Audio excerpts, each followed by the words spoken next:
కదిరి నియోజకవర్గ incharge BS మక్బులన్న గారికి, రాష్ట్ర కార్యదర్శి పూల శ్రీనివాస్ రెడ్డి అన్న గారికి, జిల్లా కార్యదర్శి ప్రతినిధిగా పత్రికా సోదరులందరికీ పేరు పేరున నమస్కారాలు, ధన్యవాదాలు.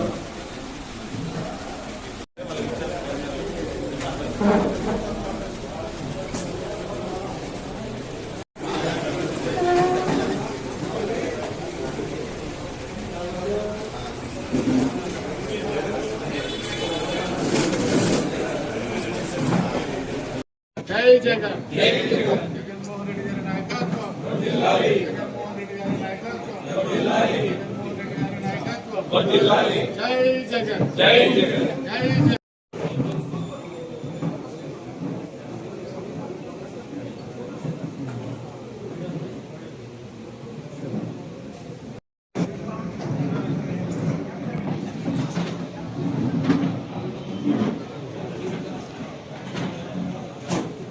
గారికి ఏదైతే కూటమి ప్రభుత్వం వచ్చిన తర్వాత రైతులకు పెద్ద ఎత్తున నష్టాలు కాకుండా రైతులకు ఇస్తామన్నటువంటి 20,000 మాఫీని కూడా చేయకుండా కేవలం 5,000 రూపాయలు మాత్రమే ఇచ్చిన చంద్రబాబు నాయుడు ఏదైతే పంట నష్ట బీమా కానీ డ్రిప్ ఇరిగేషన్ కానీ ఏది రాష్ట్రంలో రైతుల కోసం ఇవ్వడం లేదు. ఒక రకంగా చెప్పాలంటే ఇప్పుడున్నది రాష్ట్రంలో రైతు వ్యతిరేక ప్రభుత్వం అని చెప్పేసి చెప్పవచ్చు. ఎందుకంటే ముఖ్యమంత్రిగా చంద్రబాబు నాయుడు గారు అధికారం చేపట్టినప్పటి నుంచి సగటున నెలకు 14,000 కోట్ల రూపాయలు అప్పు చేయడం జరుగుతుంది. అంటే రోజుకు 450 కోట్లు అప్పు చేస్తా ఉన్నాడు.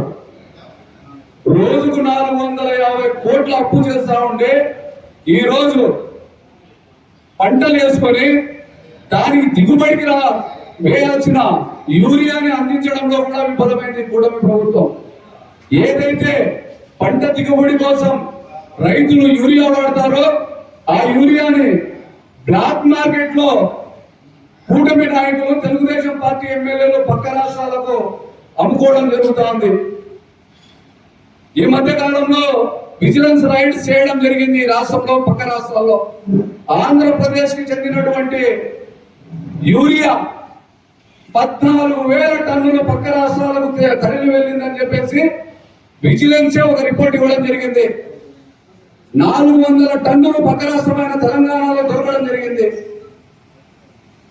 దీన్ని బట్టి చూస్తే రైతులకు అందాల్సినవి కూడా బ్లాక్ మార్కెట్ లో అమ్ముకొని పంతం నెగ్గించుకుంటున్నటువంటి ప్రభుత్వము ఈ కూటమి ప్రభుత్వం. మళ్ళా సిగ్గు లేకుండా అన్నదాత సుఖీభవ అని చెప్పేసి రాష్ట్రం మొత్తము ర్యాలీలు, విజయోత్సవ సభలు ఏర్పాటు చేయడం జరుగుతుంది. కానీ ఈ రైతు బాగుండాలంటే, ఈ రాష్ట్రంలో గిట్టుబాటు ధరలు అందాలి అంటే కేవలం వైఎస్ఆర్ కాంగ్రెస్ పార్టీకి, వైఎస్ జగన్మోహన్ రెడ్డి గారికి సాధ్యమని చెప్పేసి ఈ సందర్భంగా తెలియజేస్తూ, ఏదైతే రాష్ట్రంలో రైతులు పడుతున్న ఇబ్బందులకు రైతులకు తోడుగా, రైతులకు అండగా, రైతులకు మేమున్నామంటూ హామీ ఇచ్చే విధంగా రాష్ట్ర వ్యాప్తంగా జగన్మోహన్ రెడ్డి గారితో పాటు వైఎస్ఆర్ కాంగ్రెస్ పార్టీ పూర్తిగా రాష్ట్ర వ్యాప్తంగా రైతులకు అండగా ఉంటుంది అని చెప్పబోయే కార్యక్రమమే అన్నదాత పోరు అని చెప్పేసి కార్యక్రమం. ఈ కార్యక్రమంలో కదిరి నియోజకవర్గ ఇన్ఛార్జ్ బిఎస్ మక్బులన్న గారి సారథ్యంలో 9వ తేదీన నియోజకవర్గ వ్యాప్తంగా ఉన్నటువంటి రైతాంగ సోదరులతో పాటు వైఎస్ఆర్సీపీ కుటుంబ సభ్యులందరూ ఈ కార్యక్రమంలో పాల్గొని ర్యాలీగా వెళ్లి ఆర్టీఓ గారికి వినతి పత్రం ఇచ్చి ఆ సందర్భంగా ఈ కూటమికి, ప్రభుత్వానికి ఆ సందర్భంగా ఆయన బుద్ధి తెచ్చే విధంగా ఈ కార్యక్రమం రూపుదిద్దడం జరిగింది. కాబట్టి ప్రతి ఒక్కరూ జరగబోయే 9వ తేదీ అన్నదాత పోరులో పాల్గొని ఈ కార్యక్రమానికి విజయవంతం చేయాల్సిందిగా ప్రతి ఒక్కరిని కోరుకుంటూ ఈ అవకాశం ఇచ్చిన పెద్దలకు ధన్యవాదాలు, కృతజ్ఞతలు తెలియజేస్తున్నాం.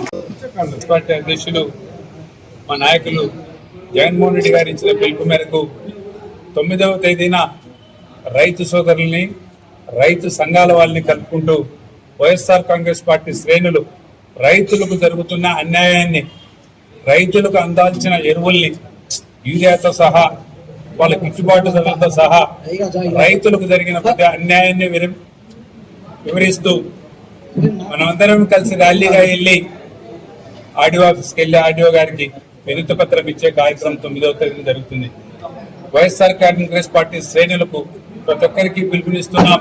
సోదరులారా, మనందరం 9వ తేదీన మనం నిర్ణయించిన సమయానికి 10 గంటలకంతా కదిలి చేరుకొని మనం అందరం ఇక్కడ నుండి పార్టీ ఆఫీస్ నుండి ర్యాలీగా వెళ్ళి ఆర్డీఓ గారికి వినతి పత్రం ఇచ్చే కార్యక్రమంలో మన ప్రాంతంలో ఉన్న రైతుల్ని, రైతు సంఘ నాయకుల్ని అందరినీ ఒప్పించి మీ పక్షాన పోరాడుతున్నాం, అందరం కలిసి పోదామని చెప్పి ర్యాలీగా తీసుకుని వెళ్ళి ఆర్డీఓ గారికి వినతి పత్రం ఇచ్చే కార్యక్రమం గతంలో చూసాం.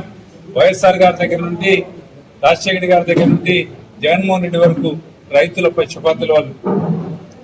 రైతులకి ఏ అన్యాయం జరిగినా క్షమించేవాళ్ళు కాదు. నాకు తెలిసి మన ప్రభుత్వంలో ఇలాంటి యూరియా కొరత ఎప్పుడు ఉండేది కాదు. బయట ప్రైవేట్ మార్కెట్ల కంటే చాలా తక్కువగా మన రైతు భరోసా కేంద్రాల్లో అడిగిన వారికి అడిగినన్ని బస్తాలు ఇచ్చే కార్యక్రమం జరిగేది.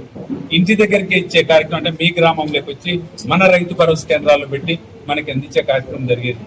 ఈ రోజున ప్రభుత్వం వాళ్ళు ప్రజలకు చేరవలసిన యూరియాని ప్రైవేట్ గోడౌన్లకు తరలించి, ప్రైవేట్ వ్యాపారస్తులకు తరలించి ఒక్కొక్క బస్తా మీద 150 నుండి 200 రూపాయలు, 250 రూపాయలు బ్లాక్ మార్కెట్లో అమ్ముకుంటూ మరి ఆ తర్వాత అమ్మిన తర్వాత వచ్చే కమిషన్లు ఎవరిపోతున్నాయో మీరు అర్థం చేసుకోండి. రైతులకు జరుగుతున్న అన్యాయం గురించి చంద్రబాబు నాయుడు గారు చాలా విజనరీ కదా, చాలా ముందు దూరపు చూపు ఆలోచించే వ్యక్తి కదా. నాకు తెలిసి 10% కూడా పంటల విస్తీర్ణం జరగలేదు ఇక్కడ. ఎందుకంటే వర్షాభావం మనకు పెద్దగా సాగు చేసుకునే పరిస్థితి లేదు కాబట్టి 80% భూములు ఖాళీగా ఉన్నాయి. వ్యవసాయ విస్తీర్ణం తగ్గింది. ఇంత తగ్గినప్పుడు కూడా నువ్వు యూరియా కొరతని అధిగమించలేకుండా ఉంటే, తగినంత సప్లై చేయలేకున్నావు. ప్రజలు మరో మాకు టైం అదును తప్పిపోతా ఉంది, కొరిమల్లో నాటినాం, మాకు ఈ టైంలో అవసరం, మొక్కజొన్న నాటినాం, మాకు ఈ టైంలో యూరియా అవసరం, మేము గడ్డి వేసుకున్నాం పశువుల దానా కోసం, ఆ గడ్డి పెరగాలనే మాకు యూరియా అవసరం, తక్షణమే యూరియా సప్లై చేయండి అని చెప్పి అడుగుతా ఉన్నా కూడా రోజుల తరబడి మీ పిఎస్సిఎస్ ముందర, మీ ప్రభుత్వ యొక్క కార్యాలయాల ముందర బయట జిరాక్స్ షాపులకు వెళ్ళేసి వీళ్ళ ఆధార్ కార్డులతో సహా, పాస్బుక్లతో సహా, 1 బిల్లుతో సహా జిరాక్స్ల మీద జిరాక్స్లు చేసుకుని మీ దగ్గర పడిగాపులు చేస్తూ ఉంటే ప్రజలు వీళ్ళు మాత్రం నిమ్మకు నీరెత్తినట్టున్నారు. నాకు తెలిసి వ్యవసాయ శాఖ మంత్రి గారు అచ్చెన్నాయుడు గారు అయితే ఏదో బఫే భోజనానికి వచ్చినట్టుంది అని చెప్పి రైతుల్ని హేళనగా మాట్లాడే కార్యక్రమం. నువ్వు సాయం చేస్తే చెయ్యి, లేకపోతే నీ ఇలాంటి వ్యవసాయ శాఖ మంత్రులు వస్తూ ఉంటారు, పోతా ఉంటారు, ప్రజల్ని హేళనగా మాట్లాడే విధానం, రైతుల్ని అవమానపరిచే విధానం మాకు నచ్చటం లేదుగా గుర్తుపెట్టుకోండి. వైఎస్ఆర్ కాంగ్రెస్ పార్టీ ఉన్నప్పుడు ధరల స్థిరీకరణ నిధి అని ఒకటి పెట్టి ఏమైనా వ్యవసాయ ఉత్పత్తులు ఏమైనా రేట్లు పడిపోతే, నాకు తెలిసి 2 ఏళ్ళు పాపిస్తే కరువు కూడా ఉండే, అంత కరువులో కూడా ఎక్కడా మన ఎరువుల సప్లై తగ్గించలే. అంత కరువులో కూడా ఎక్కడైనా రేట్లు పడిపోతే నాకు తెలిసి స్పెషల్ ట్రైన్లు వేసి ఆ ట్రైన్లలో వ్యవసాయ ఉత్పత్తులు తీసుకెళ్లి, చీనాకాయలు తీసుకెళ్లి అప్పుడు 30,000 నుండి 1,00,000 రూపాయల వరకు ఆ ప్రభుత్వం ఏ బుడ్డు తగ్గకుండా అమ్ముకున్న కాలం ఆ రోజున. ఢిల్లీకి ప్రత్యేక రైలు వేసి అక్కడికి తోలి రైతులకు సహకరించిన ప్రభుత్వం ఆ ప్రభుత్వం. మరి ఈ రోజున చీనాకాయలు నాకు తెలిసి 6,000 నుండి 12,000 రూపాయల ధర పడిపోయినాయి. ఓ చీనీ ఏమి, శనక్కాయ ఏమి, వరి ఏమి, మొక్కజొన్న ఏమి, టమోటా ఏమి, మిర్చి ఏమి, ఏదైనా కూడా చాలా అభిమానంగా రైతులు, రోజు నేను పేపర్లో చూస్తా ఉన్నా, రైతులు పురుగుల మందులు తాగి పోయి హాస్పిటల్లో జాయిన్ అయ్యే పరిస్థితి, చనిపోయిన పరిస్థితి కనపడుతూ ఉంది. మరి ఏం చేస్తాను ఈ ప్రభుత్వం? గత ప్రభుత్వము ధరల స్థిరీకరణ నిధి పెట్టి అని తోడు 7,800 కోట్ల రూపాయలు రైతుల పక్షాన ఖర్చు పెట్టి రైతులకు గిట్టుబాటు ధర కల్పించి తీసుకున్న ఆ ప్రభుత్వానికి నువ్వు చాలా విజయనది, చాలా ముందు చూపుందని చెప్పుకున్నా నువ్వు ఈ రోజున సకాలంలో యూరియా బస్తా కూడా ఒకటి లేనంత హీన పరిస్థితుల్లో ఉన్నావంటే నిన్ను ఎలా చూడాలి? ప్రతి విషయంలో కూడా రైతులకు సంబంధించిన ప్రతి విషయంలో కూడా నువ్వు పూర్తిగా ఫెయిల్యూర్ అయినావు. కాబట్టి ఈ రోజున నిన్ను గుర్తు చేస్తూ బాగా దళసరి శరీరం ఉన్న ఒక దున్నపోతు కదలకపోతే ఆ దున్నపోతుని ముళ్ళుబరతో పొడిచినట్టు మా ప్రభుత్వం ఈ రాష్ట్ర ప్రభుత్వాన్ని పులబులతో పొడుస్తూ ఇది మీరు చేయాల్సిన విధులు, మీరు చేయాల్సిందే, మీరు చేయకపోతే కుదరని చెప్పి ప్రజల పక్షాన జగన్మోహన్ రెడ్డి గారి నాయకత్వం తీసుకున్న వైఎస్ఆర్ కాంగ్రెస్ పార్టీ శ్రేణులు ముందుకు పంపించేసి ఈ రోజు రైతుల పక్షాన వైఎస్ఆర్ కాంగ్రెస్ పార్టీ శ్రేణులు ఆర్డీఓ దగ్గరికి పోయి వినతి పత్రం ఇచ్చే కార్యక్రమం. మేము నిరసించిన తర్వాతైనా, రైతులు రోడ్డు ఎక్కిన తర్వాతైనా, రైతుల గోడు బజార్కి ఎక్కి చెప్పుకునే తర్వాతైనా నీలో కాస్తైనా చలనం వచ్చి తక్షణమే ప్రజలకు అందుబాటులోకి యూరియా తీసుకొచ్చి బ్లాక్ మార్కెట్లకు ధరించుకోకుండా, మీ కమిషన్లకు కకృతి పడుకోకుండా రైతుల సంక్షేమాన్ని మారు చూడమని చెప్పి బాబు గారికి హితవు పలుకుతూ రేపు 9వ తేదీన వైఎస్ఆర్ కాంగ్రెస్ పార్టీ శ్రేణులకు, రైతులకు, రైతు సంఘాల నాయకులకి పిలుపునిస్తున్నాం. సోదరులారా, అందరూ కదిలి రండి, రైతుల పక్షాన మనందరం పోరాడదాం. శాంతియుతంగా ఈ ప్రభుత్వానికి వ్యతిరేకంగా చేస్తున్న చర్యలకు వ్యతిరేకంగా మనం అందరం ఆర్డీఓ ఆఫీస్కి తరలిపోయి ఆర్డీఓ ఆఫీస్ లో వినతి పత్రం ఇచ్చి తగు చర్యలు మీరు తీసుకోకపోతే రాబోయే కాలంలో ఈ ఉద్యమాన్ని ఎలా ఉధృతం చేయాలనో మళ్ళా మనం అందరం కలిసి ఒక కార్యాచరణ చేసుకొని దీని ప్రజలకి యూరియాని, తక్షణమే ఎరువుల్ని, గిట్టుబాటు ధరల్ని, రైతులకు కావాల్సిన ప్రతి కార్యక్రమాన్ని వాళ్ళకి అందుబాటులో తీసుకొచ్చడానికి రైతు సోదరులమందరము పోరాడదామని వైఎస్ఆర్ కాంగ్రెస్ పార్టీ తరఫున పిలుపునిస్తూ ఈ అవకాశం ఇచ్చిన పెద్దలకు కృతజ్ఞతలు తెలియజేసుకుంటూ సెలవు తీసుకుంటాం. రాష్ట్ర వ్యాప్తంగా మాజీ ముఖ్యమంత్రి వర్యులు గౌరవనీయులు వైఎస్ జగన్మోహన్ రెడ్డి గారి పిలుపు మేరకు రాష్ట్రంలో రైతులు పడుతున్న కష్టాలు, ఇబ్బందుల మీద మరి ముఖ్యంగా ఈరోజు యూరియా సరఫరా కాక రైతులకు సరైన సమయానికి వేరుశనగ ఇవ్వక ఎన్నో ఇబ్బందులు పడి ఈరోజు ఆత్మహత్యలు చేసుకునే పరిస్థితి ఈ రాష్ట్రంలో కనిపిస్తోంది. మరి ముఖ్యంగా గతంలో ఏదైతే జగన్మోహన్ రెడ్డి గారి పిలుపు మేరకు జగన్మోహన్ రెడ్డి గారు రైతుల పక్షాన నిలబడి టమాటా రైతులకు న్యాయం చేయడం, పొగాకు రైతులకు న్యాయం చేయడం, మిర్చి రైతులకు న్యాయం చేయడం, అదేవిధంగా మామిడి రైతులకు వాళ్ళ కోసం పోరాటం చేసిన తర్వాత రాష్ట్రంలో రైతన్నలందరూ కూడా ఈరోజు వారికి ఇబ్బంది లేకోకుండా ప్రభుత్వం స్పందించే విధంగా జగన్మోహన్ రెడ్డి గారి నాయకత్వంలో గతంలో రైతుల పక్షాన నిలబడి పోరాటం చేసిన ఘనత ఈ రాష్ట్రంలో వైఎస్ జగన్మోహన్ రెడ్డి గారికి దక్కుతుందని చెప్పి సందర్భంగా తెలియజేసుకుంటూ, మరి ముఖ్యంగా ఈ రోజు రాష్ట్రంలో రైతన్నలు ఎక్కడ చూసినా యూరియా దొరక్క గతంలో ఏదైతే రైతన్నల కోసం ప్రతి ఒక్క పంచాయతీలో ఆర్బీకేలో ఏర్పాటు చేసి రైతులకు సరైన సమయానికి వేరుశనగ ఇవ్వడం, పంటకు కావాల్సిన డబ్బులు ఇవ్వడం, అదేవిధంగా ఏదైతే యూరియా కానీ డిఏపి కానీ రైతన్నలకు ఎప్పుడు ఏ అవసరం ఉందో ఆ అవసరాన్ని తీర్చిదిద్దే విధంగా మన ప్రియతమ నాయకులు మాజీ ముఖ్యమంత్రి వారు జగన్మోహన్ రెడ్డి గారు గతంలో ఆర్బీకే ద్వారా రైతన్నలకు ఆదుకుంటే ఈ రోజు ఆర్బీకేలు అన్ని కూడా మూతపడే పరిస్థితి కనబడుతూ ఉంది. ఎక్కడ రైతులకు అందాల్సిన సరుకులు కానీ, రైతులకు అందాల్సిన యూరియా కానీ, వేరుశనగ కానీ ఎక్కడ కూడా కనిపించక ఈ రోజు రైతన్నలందరూ కూడా ఈ రోజు భయభ్రాంతులకు గురి, కనీసం పంట వేయని పరిస్థితుల్లో వేరుశనగ కొనుగోలు చేసి ఇంతవరకు పంట ఎక్కడ మన ప్రాంతంలో ఇవ్వలేదు.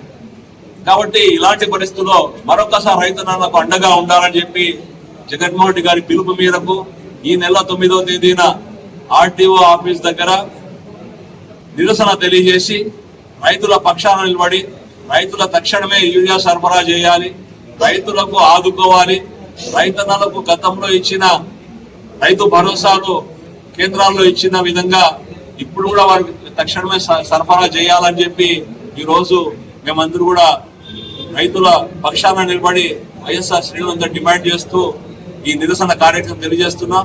ఈ నిరసన కార్యక్రమానికి నియోజకవర్గ వ్యాప్తంగా ప్రతి ఒక్కరు కూడా అందరూ రైతన్నలతో పాటు కలిసి వచ్చి ఈ నిరసన కార్యక్రమం పాల్గొని ఈ ప్రభుత్వాన్ని కళ్ళు తెరిపించే విధంగా మనం అందరూ పోరాటానికి సిద్ధం కావాలని చెప్పి ఈ సందర్భంగా తెలియజేసుకుంటూ సెలవు తీసుకుంటాం. రైతులు బాగుంటే ఈ దేశం బాగుపడుతుందని భావించే వైఎస్ఆర్ కాంగ్రెస్ పార్టీ ఆధ్వర్యంలో, అలాగే మన మాజీ ముఖ్యమంత్రి వర్యులు మన ప్రియతమ నాయకులు శ్రీ జగన్మోహన్ రెడ్డి గారి ఆదేశాల రేపు మన్నాడు అంటే 9వ తేదీ రైతులకు అండగా అన్నదాత పూర్వ కార్యక్రమం కార్యక్రమం జరుగుతా ఉంది. దానికి గాను ఈరోజు ప్రెస్ మీట్ మేము నిర్వహించినాం. దానికి విచ్చేసిన రాష్ట్ర కార్యదర్శి పుల శ్రీనివాసరెడ్డి అన్న గారికి, మాజీ ఎమ్మెల్యే అత్తార్ చాంద్ బాషా గారికి, సంయుక్త కార్యదర్శి లింగాల లోకేశ్వర రెడ్డి గారికి, అలాగే అధికార ప్రతినిధి ఫయాజ్ అన్న గారికి, తనకలు ఎంపీపీ శ్రీనివాస నాయుడు గారికి, రూరల్ ఎంపీపీ అమర్నాథ్ రెడ్డి గారికి, మన మండల కన్వీనర్లకు, జెడ్పీటీసీలకు, ఎంపీటీసీలకు, అలాగే వార్డు మెంబర్లు, కౌన్సిలర్లకు, ప్రతి ఒక్కరికి ఇక్కడ విచ్చేసిన ప్రతి ఒక్కరికి పేరు పేరున నేను కృతజ్ఞతలు, ధన్యవాదాలు తెలియజేసుకుంటాను. మర్చిపోయింటే మన్నించాలా, ఎందుకంటే మళ్ళీ చెప్తాను మమ్మల్ని మర్చిపోయినారని. అందుకోసం 9వ తేదీ ఈ అన్నదాత పూర్వ కార్యక్రమం ప్రతి ఒక్కరూ, రైతులు మరియు ఈ నియోజకవర్గ వ్యాప్తంగా వైఎస్ఆర్సీపీ శ్రేణులు వచ్చి రైతులకు అండగా నిలవాలని, అలాగే ఏదైతే ఈ కూటమి ప్రభుత్వం వచ్చినప్పటి నుంచి 1 సంవత్సరం 2 నెలలు అయినా కానీ ప్రతి విభాగంలోనూ వాళ్ళు ఫెయిల్యూర్ అయినారు. ఈ రోజు రైతులకు ఖరీఫ్ వచ్చి దాదాపు 1 నెల అయిపోయింటే ఇప్పటి వరకు యూరియా అనేది సరిగా సప్లై చేయడం లేదు. అలాగే యూరియా బ్లాక్ మార్కెట్ లో దాదాపు బస్తాకు 200 నుంచి 350 వరకు బ్లాక్ మార్కెట్ లో తరలిపోతా ఉంది. దాదాపు 200 నుంచి 300 కోట్ల రూపాయలు స్కామ్ జరిగింది యూరియాలో. ఎవరైతే రెడ్ బుక్ రాజ్యాంగం రచించినారో వాళ్ళ చేతుల్లోకి ఇంత పెద్ద మొత్తం తరలిపోతా ఉంది, తరలిపోయింది. వాళ్ళు చూసి చూడట్టున్నారు. ఏమైనా కళ్ళు లేవా, లేకపోతే రైతులు కనబడడం లేదా అనేది అర్థం కావడం లేదు. ఈ రోజు యూరియా ఎంత డిమాండ్ ఉందంటే ఇంకా పంటలు ఆల్మోస్ట్ ఫెయిలియర్ అయిపోయింది అనేది రైతన్నలకు కన్ఫర్మ్ అయిపోయింది. అలాగే విత్తనాలు కూడా సరిగా సరఫరా చేయలేదు. ఆ రోజుల్లో వైఎస్ఆర్ కాంగ్రెస్ పార్టీ ఆర్బీకే కేంద్రాలు పెట్టి విత్తనాలు గాని, యూరియా గాని, అంటే సీజన్ వస్తే ఏ సీజన్ వస్తే దానికి అనుగుణంగా టమాటా గాని, మ్యాంగో గాని ప్రతి ఒక్కటి విత్తనాలు ప్రతి ఒక్కటి సప్లై చేసేవారు. కానీ ఈ రోజు ఈ ప్రభుత్వం చూసి చూడనట్టుగా రైతులకు చాలా నెగ్లెక్ట్ చేస్తా ఉంది. కాబట్టి ఒక మాట గుర్తుంచుకోవాలి, కూటమి నేతలు ప్రత్యేకంగా చంద్రబాబు నాయుడు గారు, లోకేష్ బాబు గారు, పవన్ కళ్యాణ్ ఈ రోజు రైతులు పడుతున్న కష్టాల్ని గుర్తించి తక్షణమే వాళ్లకు యూరియా అయితేనేమి, రానున్న రోజుల్లో ఏం అవసరమైతే రైతన్నలకు వాళ్లకు సరఫరా చేసి వాళ్ళకి ఆదుకోవాలని, అలాగే గడిచిన 1 సంవత్సరం 2 నెలలలో వైఎస్ఆర్సీపీ పార్టీ ఏదైతే నిరసనలు చేసిందో దాని తర్వాత కొంచెం కొంచెం అన్నట్లు, అంటే తూతు మంత్రంగా ఈ ప్రభుత్వం విడుదల చేసింది. కాబట్టి ఇది కూడా రైతన్నలకు తూతు మంత్రంగా కాకుండా వాళ్లకు అవసరమైన యూరియా గాని, అవసరమైన విత్తనాలు గాని ప్రతి ఒక్కటి సరఫరా చేసి రైతన్నలు ఆదుకోవాల్సిందిగా మేము విజ్ఞప్తి చేస్తున్నాం. అలాగే మీరు దీన్ని పట్టించుకోకుండా ఉంటే రానున్న రోజుల్లో ఈ నిరసన కార్యక్రమాలు ఇంకా ఉధృతం చేసి ఈ ప్రభుత్వానికి మెడలు తప్పకుండా ఉంచుతామని మేము మిమ్మల్ని హెచ్చరిస్తున్నాం. వైఎస్ఆర్ కాంగ్రెస్ పార్టీ జగన్మోహన్ రెడ్డి గారి తండ్రి గారు స్వర్గీయ దివంగత నేత వైఎస్ రాజశేఖర గారు ముందు నుంచి రైతన్నలకు ఏదైతే వాళ్ళు పాదయాత్ర చేసిన తర్వాత ఈ రాష్ట్రంలో ఏ కష్టాలు ఉన్నాయని గుర్తించి దాంట్లో ప్రత్యేకంగా రైతన్నలు పడుతున్న కష్టాల్ని గుర్తించి ఆయన ఉచిత కరెంట్ అయితేనేమి, సీజన్ వస్తే రైతన్నలకు ఎలా ఆదుకోవాలని ఆయన చేసిన స్కీమే ఆయన తనయుడు మన జగన్మోహన్ రెడ్డి గారు దానికన్నా బాగా అమలు చేసి రైతన్నలకు గడిచిన 5 ఏళ్లు ఆయన ముఖ్యమంత్రిగా ఉన్నప్పుడు రైతన్నలను చాలా బాగా ఆదుకున్నాడు. కానీ ఈ ప్రభుత్వం వచ్చిన తర్వాత తూతు మంత్రంగా ప్రతి ఒక్కటి చేస్తా ఉంది. కోవిడ్ మహమ్మారి ఉన్నప్పుడు చీనీ పంట ఉంటే అది చెడిపోయింది. దానికి గుర్తించి ఇంకా కోవిడ్ లో ట్రాన్స్పోర్ట్ లేదు, చెడిపోతారు, రైతన్నలు రోడ్డును బారి పడతారని గ్రహించి మన జగన్మోహన్ రెడ్డి గారు ఆ టైంలో చీనీ పంట గవర్నమెంట్ కొనుగోలు చేసి వాళ్ళకు గిట్టుబాటు ధర కల్పించిన ఘనత ఒక్క జగన్మోహన్ రెడ్డి తప్పితే ఈ దేశంలో ఏ ముఖ్యమంత్రి గాని వర్తించదని నేను గర్వంగా చెప్పుకుంటున్నాను. అలాగే 9వ తేదీ ఏదైతే మేము అన్నదాత పోరు చేస్తున్నామో దాంట్లో యూరియాకు త్వరగా రైతులకు సరఫరా అయ్యే విధంగా చర్యలు తీసుకోవాలని డిమాండ్ చేస్తున్నాం. అలాగే బ్లాక్ మార్కెట్ ను నియంత్రించాలని కూడా మేము హెచ్చరిస్తున్నాం. అలాగే కాకుండా పంటలకు గిట్టుబాటు ధర లేదు, వెంటనే పంటలకు గిట్టుబాటు ధర కల్పించాలని కూడా మేము డిమాండ్ చేస్తున్నాం. ఉచిత పంట బీమా త్వరగా పునరుద్ధరించి అందరికీ వర్తింప అయ్యేలా చేయాలని రాష్ట్ర ప్రభుత్వానికి మేము హెచ్చరిస్తున్నాం. వర్షాల కారణంగా దెబ్బతిన్న ఏదైతే ప్రాంతాల్లో రైతులకు ఇమ్మీడియట్ గా ఇన్పుట్ సబ్సిడీ ఇవ్వాలని కూడా మేము ఈ సందర్భంగా ఈ ప్రభుత్వానికి మేము హెచ్చరిస్తున్నాం. విజ్ఞప్తి చేసేది లేదు, ఇంకా హెచ్చరికలే. రానున్న రోజుల్లో ఈ ప్రభుత్వం ఏదైతే మేనిఫెస్టోని చెప్పి ఏదైతే రైతన్నలు కానీ ఏదైతే ప్రతి ఒక్కరికి ఆదుకుంటాం, పథకాలు చేస్తాం, అభివృద్ధి చేస్తాం, ఉచిత బస్సు అన్నారు. ఉచిత బస్సు ఏదో మాటల కారిగా 2-3 బస్సులు వేసేసి డిస్టిక్ కి కొట్లాడుకునే విధంగా ఆడోళ్ళు తయారు చేసి పెట్టారు. కాబట్టి అన్నదాత పోరు కార్యక్రమంతో పాటు ఇంకా రానున్న రోజుల్లో ఈ ప్రభుత్వానికి తప్పకుండా మేము మెడలు పెంచుతాం. మీరు చూస్తున్నారు 17 మెడికల్ కాలేజీలు జగనన్న హయాంలో కష్టపడి ఆయన కొత్త బిల్డింగ్లు కట్టి పిల్లోళ్ళు డాక్టర్లు కావాలా, వైద్యం చౌకగా అందించాలనే ఉద్దేశంతో మెడికల్ కాలేజీని తీసుకొస్తే ఏదైతే ముఖ్యమంత్రి ఉన్నారో ఏదో గ్రడ్జి పెట్టుకుని ఆ మెడికల్ కాలేజీని ప్రైవేట్ పరం చేస్తారు. మీకు ఏ హక్కు ఉంది ప్రైవేట్ పరం చేసేకి? మన ప్రభుత్వంలో 17 కాలేజీలు పిల్లల కోసం, పిల్లల భవిష్యత్తు కోసం మేము మెడికల్ కాలేజీలు తీసుకుని వస్తే మీరు ప్రైవేట్ పరం చేస్తారా? మేము ఆ రోజుల్లో గవర్నమెంట్ ఖర్చు పెట్టి చేస్తే మీరు ప్రైవేట్ పరం చేసేసి అందరినీ కష్టపెట్టే విధంగా ప్రతి దాంట్లో మీరు గ్రడ్జ్ చేస్తున్నారు. ఇది తప్పు. మీరు రానున్న రోజుల్లో దీన్ని తప్పకుండా మీరు ప్రజల నుంచి యాంటీ ఇన్కంబెన్సీ గుడికే వచ్చేసింది. ఇంకా పబ్లిక్ లో రివోల్ట్ అవుతారు. రానున్న రోజుల్లో ఈ ప్రభుత్వాన్ని తప్పకుండా ప్రజలు నిందిస్తారని భావిస్తూ ఈ నియోజకవర్గ నలుమూలలుగా ఎక్కడున్నా గానీ మన వైఎస్ఆర్ సిపి శ్రేణులు మరియు అలాగే రైతన్నలు, ఎందుకంటే ఈ ప్రోగ్రాం మేము చేస్తా ఉండేదే రైతన్నలకు అండగా కాబట్టి రైతన్నలు ప్రతి ఒక్కరూ ఈ ప్రోగ్రామ్ లో పాలు పంచుకొని అలాగే వైఎస్ఆర్సీపీ శ్రేణులు ప్రతి ఒక్కరూ ప్రతి మండలం ప్రతి పంచాయతీ నుంచి తరలి వచ్చి ఈ ప్రోగ్రామ్ ని సక్సెస్ఫుల్ చేయాలని వేడుకుంటూ ఇక్కడికి వచ్చిన ప్రతి ఒక్కరికి మళ్ళీ నేను పాత్రికేయ సోదరులకు ప్రతి ఒక్కరికి నేను కృతజ్ఞతలు తెలియజేసుకుంటూ ముగిస్తున్నాను.